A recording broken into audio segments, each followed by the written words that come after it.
Yesterday on Christmas Day, I finished a 66 plus hour fast. I weighed in at 132.4 pounds and then I refed. There was no limit when it came to my refeeding window. I said I'd double the hours and that ended up being 6 hours and 47 minutes of a refeed. And in terms of a caloric limit, no limits, off the table.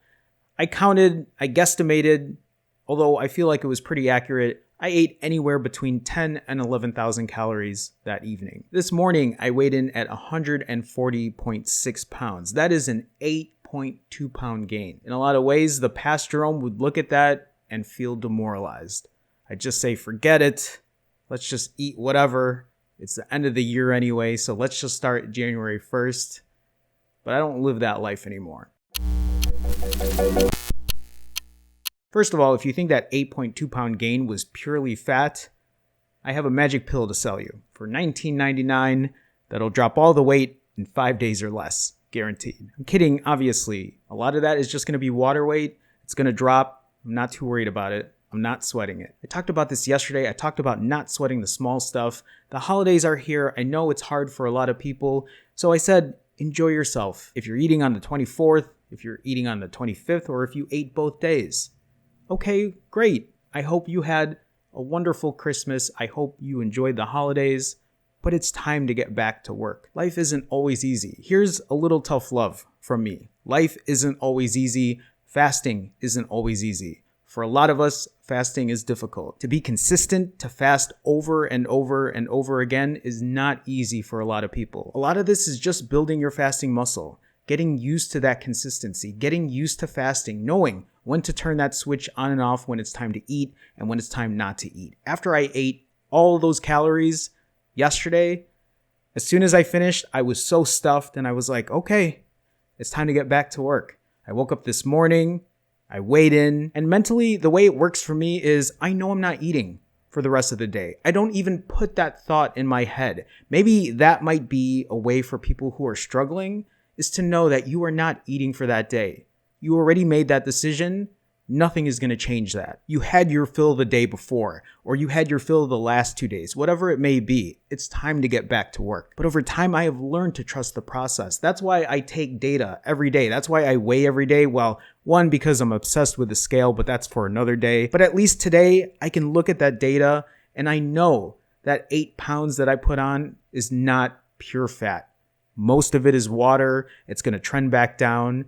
I'm going to do these 42-hour fasts, and I'm going to trust the process. I could do a 65 or push a little longer and get that weight to drop back down, but I want to really prove to myself that I can do these 42s consistently, be in maintenance mode, and really ride this out. Show people that I can limit my calories, and actually, not even just showing people, showing myself that I can use this new way of fasting to put a new tool in my toolbox and get better at it. If worse comes to worse, if the weight will keep trending up, which I know it won't, then I will do longer fasts. I already have that tool. I'm good at that. So after weighing this morning, I just got back to work. I ended up walking to the gym. I had a 1 mile walk there. I had a 12:30 p.m. training session with a new trainer, and that trainer kicked my ass. He really did, to the point where I thought I was going to throw up again. And I mentioned that to him. I mentioned that I felt this might be a little too much, and he talked to me about that. And it was a really interesting conversation because he just flat out told me, if you start feeling that way, then back off of it. Like, slow down. He was explaining to me about how some people want to find their limits and what really pushes them. And he says, if this is your limit right here, get yourself maybe close to that point and know when to back off. And then if you want to push again, then push again. And I really, really resonated with that because in a lot of ways, that's how it works for me when I'm fasting. I am kind of an all or nothing type person, and that was very helpful to hear that out. It actually motivated me to push even harder today. I know I'm going to feel it tomorrow. I was doing exercises I've never done before, and I was pushing myself harder than I typically do because most of the time, I'm just going for walks, very leisurely walks, and a lot of that is because I enjoy it. That's me trying to do the enjoyable, sustainable, consistent type thing. At the same time, I joined the gym because I wanted to do something different. I wanted to challenge myself. The way I looked at this was, this is once a week. I'm going to learn new things. I'm going to learn new ways of exercising, new ways of finding out what I can and can't do.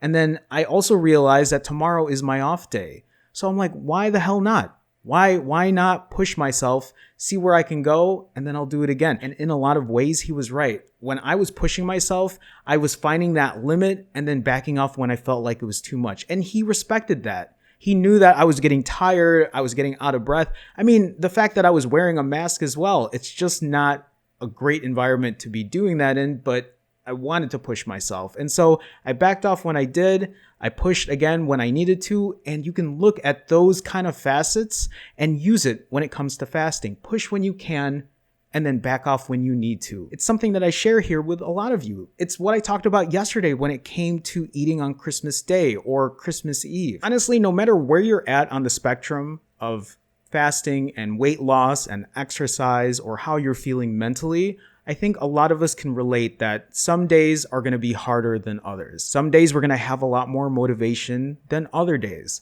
And it's finding those days, feeling how you're feeling, and then knowing when to push and knowing when to back off. A lot of these things that I'm sharing, a lot of these things that I'm going through, these are things that I really never knew about until I started to lose the weight, until I started to peel back my issues with eating, the way I feel mentally about weight gain, the scale, how I look. And it was only until I could start doing this consistently that I started to lose that weight, that I started to feel more confident about myself, that I really got to see who I am as a person, to grow as a person. And that's why I always talk about consistency and why consistency is so, so important. The more you can do this, the more you're going to battle those issues that you have that are staring you in your face, whether it's eating or the weight on the scale or what have you.